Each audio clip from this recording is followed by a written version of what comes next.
सर्वविद्यहि सर्वनामन्त्रक्षोभ्य सर्वभागेशनेश्वर महागुरो महाकर्तो महाभूरो महानिधि कुमरकुंदर कुंद भद्रन्यपावनोनन तीर्णो सिंधु भैरवैनाशन अनिल प्रणितसस्तूर दस्वाक्य प्रागुं सोमसवदना आनप्रियज्योति शरजिगदबिन्दुभो नविर्विरोचन सूर्य सवितारविलोचन अनन्तवदोपोक्ता सुगदोलिगिलोत्कुजा अनिर्विण्णसदामश्री योगा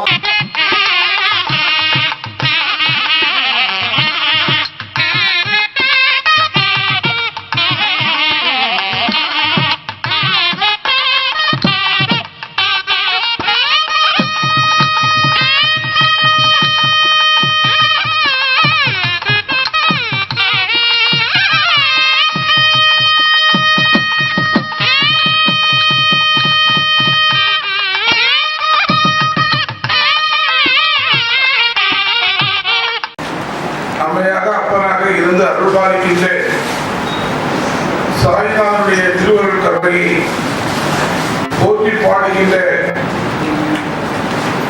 ஒரு தெய்வீக வானம்பாடியாக திறந்து கொண்டிருக்கின்ற நமது மண்டைக்காடு சாய்மேதன் கோவிலுடைய தலைவர் அவர்கள் கழிந்த பல ஆண்டுகளாக தொடர்ந்து நாம எதுவுமே சொல்றது கிடையாது. அவரே இந்த நிகழ்வு அவரு கையில் எடுத்துள்ளார். அது அவருடைய சிறப்பு. இன்னைக்கு மட்டும் வருபவர் அல்ல, மாதந்தோறும் வந்து அவரை தரிசனம் செய்வார். அவருடைய அந்த தெய்வீக அனுபவங்களின் காரணமாக அவர் ஒரு குழுவை ஏற்படுத்தி அந்த குழுவின் அனைவரையும் முழுவதோடு பங்கு பெற செய்து எவ்வளவு நேரம் பாடணும்னு கேட்கறது கிடையாது, நாம தான் சொல்றது ஐயா போதும். அடுத்த நிகழ்வு தொடர்வது வரை தொடர்ந்து அவருடைய அது குறித்த நேரத்தில் படித்து வந்துட்டு இருக்கேன். இந்த பதிலாம் இருக்காது, நம்ம நடையில போய் பார்த்தா காணல. அதனுடைய சிறப்பு நான் 2-3 வருடமா பார்க்கிறேன். நம்ம போன் பண்ணப்ப அவர் பார்த்துருப்பாங்க. அவருடைய மிகப்பெரிய ஒரு சுவாமி மீது கொண்ட பக்தியின் காரணமாக அந்த நிகழ்வை மிக பிரமாதமாக செய்து வருகிறார்கள். பஜன் என்பது வடநாட்டிலே மிக பிரபாகமாக ஒரு வெள்ளம் பெருக்காக எடுத்தது எப்பொழுது என்றால் துளசிதாசனுடைய காலம்.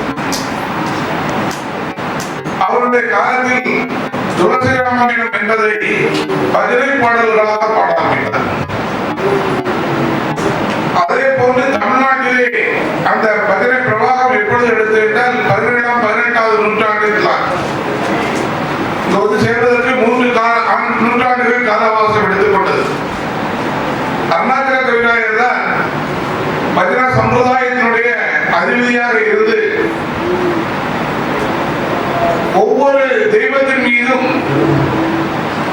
வரகவி என்கிற முறையிலே கவிகளை படைத்து அதற்கு பலவிதமான சந்தனைகள் சிந்து காவிரி சிந்து இப்படி பல சிந்து நிலைகள் இருக்கிறது. அது பிறகு நம்முடைய தமிழ் சார்ந்த பண்டினுடைய அடிப்படையில் பஜனையை எல்லா இடத்திற்கும் கொண்டு சேர்க்கின்ற ஒரு முயற்சியாக இருந்தது. அந்த காலகட்டத்தில் தான் இப்போ தெருவுக்கு தெரு புரோட்டஸ்டார் முளைத்திருக்கிறது மாதிரி அந்த காலத்துல என்ன முளைத்ததுன்னா பஜனை மண்டல்ஸ் முளைச்சது. ஊர்ல பஜனை மண்டலம் இல்லாத ஊரே இல்லை என்கிற அளவிற்கு பஜனை மண்டலம் நிரம்பி வழிந்த. ஏனென்றால் அந்த அருணாச்சல கவிராயருடைய பாடல்கள் மக்களை அந்த அளவுக்கு தெய்வீக அனுபவத்தை கொடுத்தது. பஜனை என்பது ஒரு சமுதாயத்துக்கு உட்பட்டு இருந்தாலும் பாடுபவருடன் சேர்ந்தால் எடுத்து பாடுவது என்று ஒன்று உண்டு. அந்த எடுத்து பாடுவது சரியாக அமைந்து விட்டால் பஜனை நன்றாக பிரவாகம் ஆகிவிடும்.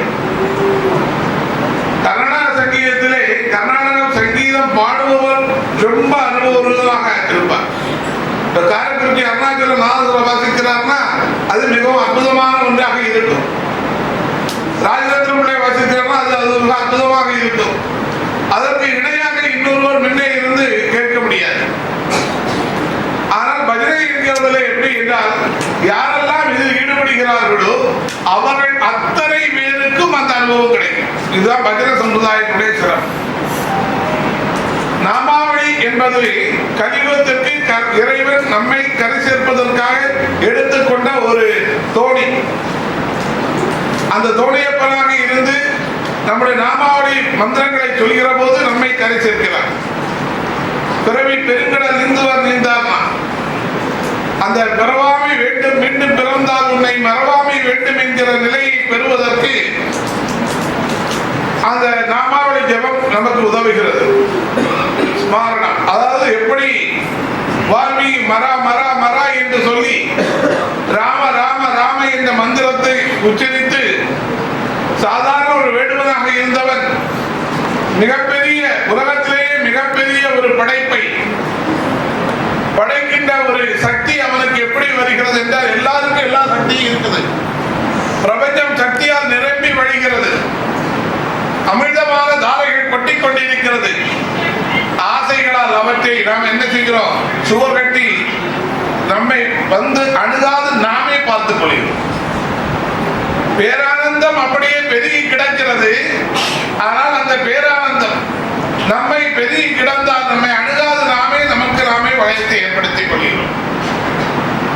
அந்த பேரானந்தத்தை எல்லாம் உடைப்பதற்கு, கேட்பவனுக்கு பரவசத்தை ஊட்டுவதற்கு, தெய்வீகம் என்பது அடைவதற்கு 10 விதமான செயல்பாடுகளை சைவம் சொல்லுகிறது. ஆலயத்திற்கு போறோம்னா என்ன செய்யணும்? சாமியை தொழணும். சாமியை தொழுவதனால என்ன? சாமியை நான் உண்டாச்சு, அதனால சுவாமி எனக்கு வரம் தரும். முதல்ல என்னன்னா உடல் வருந்த வேண்டும். அன்னமய கோஷம், பிராணமய கோஷம் இதெல்லாம் வருந்தினாதான் மனோமய கோஷம் வேலை செய்யும். நாம அங்க போய் வாரி அலகிடுதல், வாரில் எடுத்து தூக்கணும். மெழுகிடுதல், ஆலயத்தை தண்ணீரால் கழுவுதல், அதை செய்ய வேண்டும். அலங்கல் சாத்தல் என்றால் பூக்களை கொய்து அப்படியே மாலைகளாக கோத்து இறைவனுக்கு சாத்துதல் செய்தல். இதெல்லாம் என்னன்னா தேவதா பிரீதி.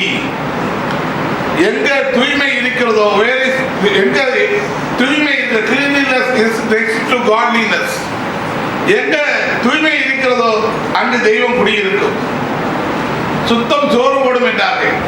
அந்த மாதிரி தூய்மையான ஒரு நிலை அங்கு ஏற்படுகிற போது அந்த சூழியலை எல்லோருக்கும் அந்த அனுபவத்தை கிடைப்பதற்கு நாம் காரணமாக அமைக்கிறோம். கோயிலை போய் சுத்தம் பண்றோம்னா 100 பேர் கோயிலுக்கு வரக்கூடியவங்களுக்கு அந்த சுத்தத்தினால் அவங்களுக்கு பலன் விளைகிறது. அதற்கு நாம ஒரு காரணமாக இருக்கிறோம். எப்படி ஒரு எலியாக இருந்தது ஒரு விளக்கினுடைய தீக்கனல் அணைகிற போது அதை தூண்டி விட்டதோ அது மகாபலி சக்கரவர்த்தியாக பிறக்கிறது. இப்படி அந்த நேரத்தில் அந்த தேவதை என்ன செய்வது, விளக்கு அணைய போகிறதே என்ற நிலையில் அது தடுமாறிக் கொண்டிருக்கிற போது அந்த எலி அங்கிருந்து தூண்டுகிறது. அந்த தேவதை சந்தோஷப்படுகிறது. இதன் மூலம் அவருக்கு என்ன செய்கிறது, மறுபிறப்பு. மகாபலி இறைவனுடைய திருவடி அவன் தலையில் படுகின்ற அளவுக்கு ஒரு சக்கரவர்த்தியாக பிறப்பதற்கு ஒரு வாய்ப்பு கிடைக்கிறது. இந்த பிறப்பு எப்படியோ என்னென்ன வேலையிலேயோ பல்வேறு படிகள் பல்வேறு சூழ்நிலைகளில் நாம வாழ்ந்து கொண்டிருந்தாலும்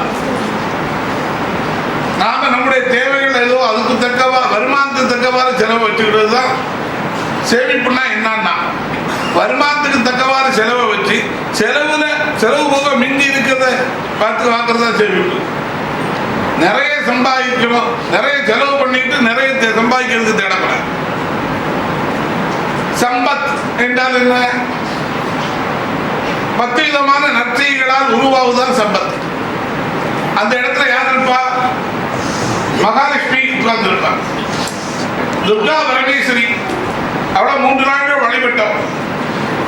துர்கை நம்முடைய தமோ குணம், நம்முடைய எருமையில் ஒத்த குணம். அதனால்தான் மகிஷாசுரனை மர்தனம் செய்கிறாள் என்றால் மகிஷாசுரன் என்பது யார் என்றால் நமக்குள்ள இருக்கிற மூலாதாரத்தில் ஒளிந்து கிடக்கிற அந்த ஆணவம், கர்மம், மாயை என்ற முக்குணங்களுடைய நிர்குணமாக விளங்குகிற தமோ குணம். அந்த தமோ குணத்தை திரிசூலத்தால அவர் கொள்கிறார். அது எப்படி திரிசூலம் என்பது என்ன என்று கேட்டால் மனம், வாக்கு, செயல், இந்த 3 செயல்களால் 3 நிலைகளால நம்மை அதை நம்ம வெளியில் எடுக்கிறார். அம்பு காத்து நடத்துறாங்கன்னா அம்பாள் எதுக்கு மேல இருக்கிறாங்க? சிங்க வாகனத்தின் மீது இருக்கிறார். முதல்ல தமோ குணமாகிய அதை அழிப்பதற்காக துர்க்கையாக வருகிறார். அந்த துர்க்கை பல்வேறு வண்ணங்களில் வெளிப்படுகிறார். ஒரு வைரத்துக்கு எப்படி பட்டச்சிட்டப்படுகிற போது பல்வேறு முகங்கள் இருக்கிறதோ அதே மாதிரி பிராமி, மகேஸ்வரி, கௌமாரி, வைஷ்ணவி, வராகி, இந்திராணி, சாமுண்டை, சித்த சாமுண்டீஸ்வரி, கணேஸ்வரி, கஷேத்திரபாலா, நரசிங்கோ, லட்சுமி, சர்வதோ துர்க்கை கும்பட்ஸ்வா. இந்த தெய்வங்கள் எல்லாம் நீங்க தேடி ஊரா அலையணும். ஆனா இந்த ஊர்ல அவ்வளவு தெய்வமே இந்த ஊர்ல குடிக்கொண்டிருக்கு.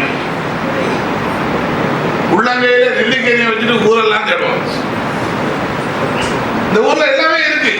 எல்லா சம்பத்துகளையும் அடைவதற்குரிய சூழ்நிலையை அற்புதமான சதுர்வேதி மந்திரம் 4 வேதங்களை பாராயணம் செய்யக்கூடிய ஊராக இருந்த ஊர் அது. அப்படியான இதெல்லாம் சம்பத்து. இந்த துர்க்கை என்னவள் இவ்வளவும் சேர்ந்தவதான் விஷ்ணுநாயா. அந்த துர்க்கை 3 நாள் கழித்த உடனே என்னன்னா தமோ குணம் நம்மளை விட்டு போகுது. காலையில் எஞ்சினா 7:30 மணிக்கு தான் எழுப்பிட முடியும். 8 மணிக்கு வேலைக்கு போகணும், 7:30 மணிக்கு தான் எந்திப்பான். எல்லாமே காலதாமதம் ஊழலை உருவாக்கும். இப்படி எல்லா விதத்திலையும் காலதாமதம் எல்லாத்திலையும் தாமதம் ஏற்படுகிற போது என்ன ஆகுதுன்னா மிகப்பெரிய ஒரு நம்ம சொல்லுவோம் அவனுக்கு வீடை பிடிச்சவங்க தான்.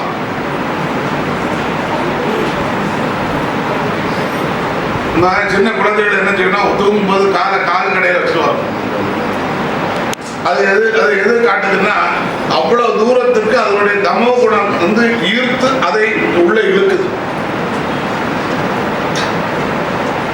ஈஸ்ட் போர்ட்ல மகாராஜா திருவாங்கூர் மகாராஜா கிழக்கை கோட்டையிலே அடிக்கடி ஒரு துயர சம்பவம் நடந்துகிட்டே இருக்கும் கிழக்கு வாசல் பகுதியில்.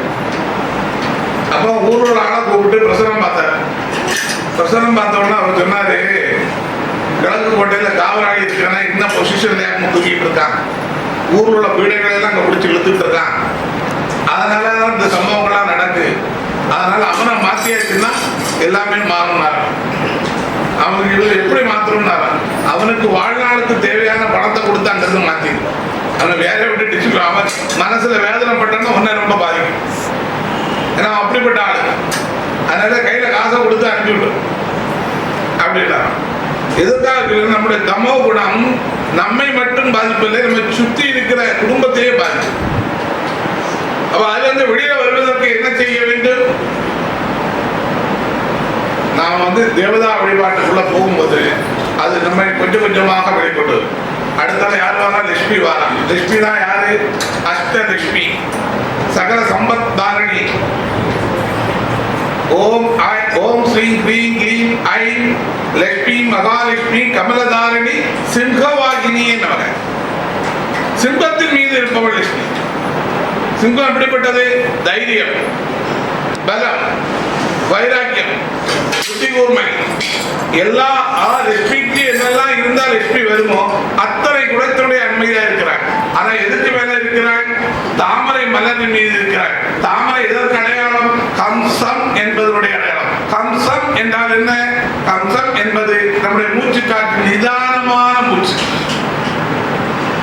சிலவன் காசு சம்பாதிக்காத பிராணம் விடுவான். சிலவன் என்னத்தியா ஸ்மூத்தா இருந்துவிட்டு அவனுக்கு பணம் சம்பாதிச்சு.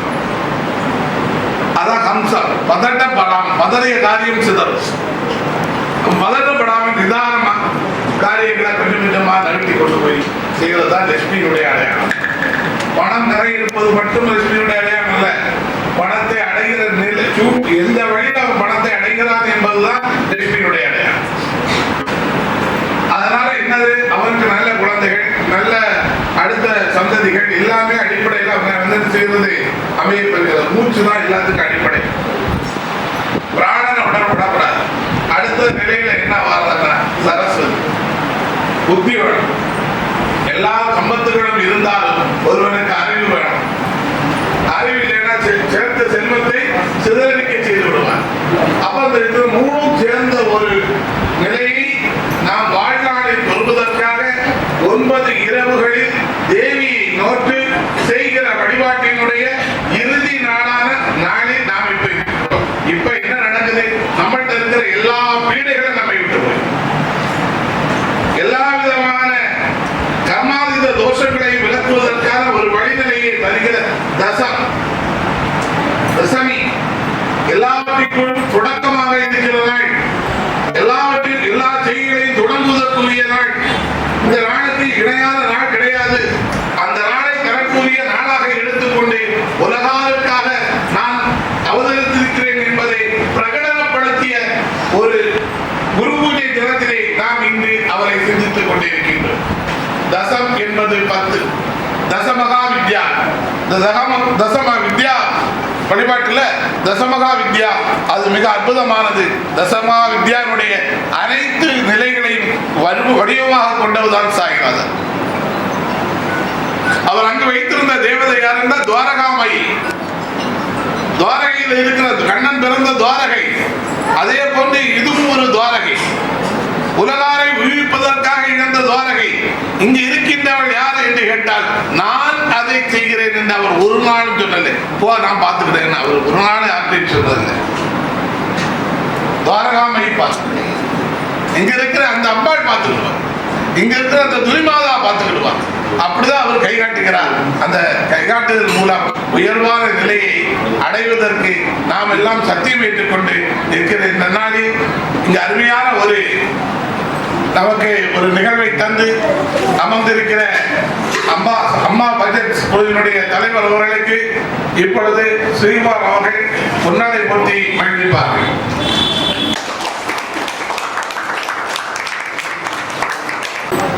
நம்முடைய அபிநய ஐயா அவர்கள் பல நுண்கலை நிபுணர். நமக்கும் ஒரு அப்படியே ஒரு இசை படிக்கலான்னு ஒரு ஆசை வந்து கம்பன் வீட்டு கட்டுத்தறியும் கவிபாடும் என்பார்களே, அதை போன்று அவர் வீட்டு பக்கத்துல தான் நான் வேலை பார்த்தேன் 35 வருஷம். அவருடைய குழந்தைகளுக்கும் நான் ஆசிரியராக இருந்திருக்கிறேன். அவருடைய தந்தையாரிடம் புல்லாங்குழல் படிக்க போறேன். அதை கூட வந்த கம்பெனி இடையில போயிட்டு அதனால தனியா மாட்டிக்கிட்டேன். வேற வகையான வாத்தியங்கள். இது நமக்குள்ள இருக்கிறதை எடுத்து நாமே அதுல படைக்கிறது. அது சும்மா இருந்தா சும்மா தான் இருக்கும், நம்ம தான் அதுக்கு உயிர் கொடுப்பது. அப்படி அந்த வேணுகான இசையிலும் சரி எல்லாவற்றும் ஒரு இடம் சித்திர விஷு அன்னைக்கு அவருடைய தந்தையார் சிதம்பரம் ஐயா அவர்கள் கலைமாமணி விருது பெற்றவர்கள். அவர்களுடைய நிகழ்ச்சி இங்கே சுசீந்திரத்தில் நடத்தினேன். இதெல்லாம் எதற்குன்னா அது பிறகு உற்சவமூர்த்தி வந்த அன்னைக்கும் அதே மாதிரி ஒரு நிகழ்வை நிகழ்த்தினேன். காரணம் என்றால் மிகப்பெரிய ஒரு இசை குடும்பத்தை சார்ந்த ஐயா அவர்களுக்கு இப்பொழுது ஸ்ரீகுமார் அவர்கள் மரியாதை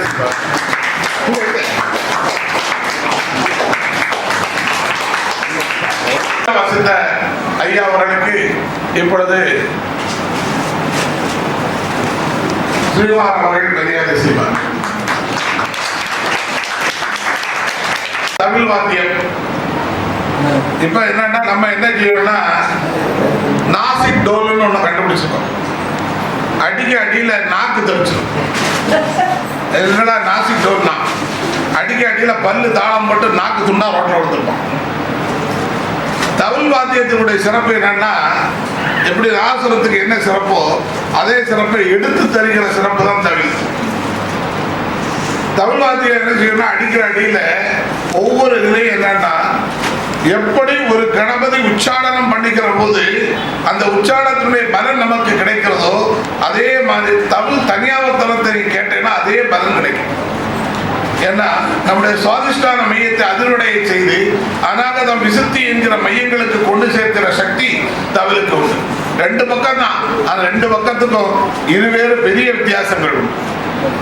ஒண்ணு அதாவது தமிழ் என்ற தமிழ்ல அதுக்கு பேரு தமிழ். தா என்றால் நாக்கு, வில் என்றால் நுட்பமான நரம்பு. இந்த நரம்பை எடுத்து மீட்டினோம் தான் ராவணன். இந்த ராவணன் அந்த நரம்பை மீட்டுன போது அவன் பாடின பாட்டுக்கு பேரு சாமகானம். அந்த சாமகானத்துக்கு யார் மகிழ்வார் என்றால் சிவன் மகிழ்வார். சிவன் மகிழ்வாரா இல்லையோ நம்ம ஜீவன் மகிழ். அப்படி ஜீவனை மகிழ்விக்கின்ற ஒரு அற்புதமான வாத்தியம் அது. அது என்ன செய்யும்னா ஒரு சைடு உயிர் எழுத்து, ஒரு சைடு மெய் எழுத்து. அடிக்கிற அடியில உயிரும் மெய்யும் உயிர் எழுத்தும் மெய் எழுத்து கலந்தா உயிர் மெய் எழுத்து. இந்த 2ஐயும் சேர்த்து தருகிற ஒரு வாத்தியம். அதை நாம இன்னைக்கு வேடிக்கை பொருளாக்கிட்டு நாம் என்ன செய்கிறோம், நாசிக் டோல் எங்கேயோ போயிட்டு இருக்கோம். அடிக்கிற அடியில் என்ன செய்யுது, நாக்கு தெரிஞ்சு கிளம்புறோம். ஏதாவது பிள்ளைகிட்ட அடிச்சதுன்னா அது சின்ன பிள்ளை இல்லைன்னா அட்டாக்ல போயிடும். எவனாவது ரொம்ப பலகீனமாக இருந்தாங்க. இது அப்படி இல்லை, உயிர் கொடுக்கிற வாத்தி. அதை ரொம்ப அற்புதமான முறையில் இந்த பஜனையோடு கலப்பது மிகவும் கடினம். இருந்தாலும் அதை அற்புதமான முறையில் கலத்தி நமக்கு மகிழ்வித்த ஐயா அவர்களை இப்பொழுது மகிழ்வித்தார்.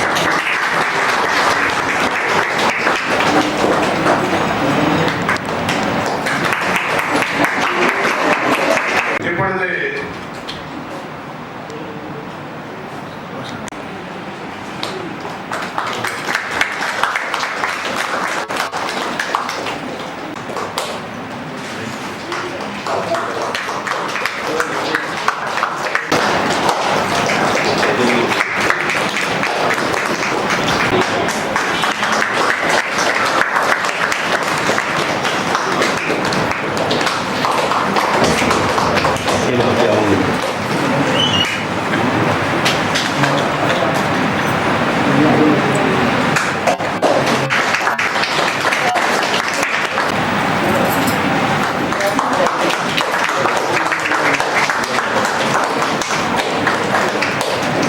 சிறடி சாய்பாபா பிரார்த்தனை பீடத்துடைய அனைத்து அதிர்வுகள் சார்பில் நமது நன்றியை விழுத்தாக்கிக் கொள்கின்றோம்.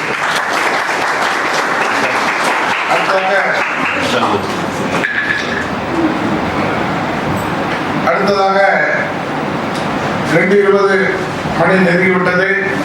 இப்பொழுது தூப ஆரத்தி நடைபெற உள்ளது. அதை சொல்லும் அந்த நிகழ்வை கலந்து சிறப்பிக்க வேண்டியது.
सकारवक्षस्तरस्तोऽपि कौस्तुभम् नमामि विष्णुं सरसा सदुर्भुजं छायायां पारिजातस्य संघासनोपरि आसीनं पुरस्यामम् आयुधाक्षमाकृतं चन्द्राणां चतुर्भागं श्रीवत्साङ्गिरक्षसं रुक्मिणीस्य वामाभ्यां सहितं कृष्णमाश्रये ॐ विष्णुं विष्णुर्षट्कारो भूतकोटिभवः प्रभो भूतभूतभूतभावो भूतात्मानं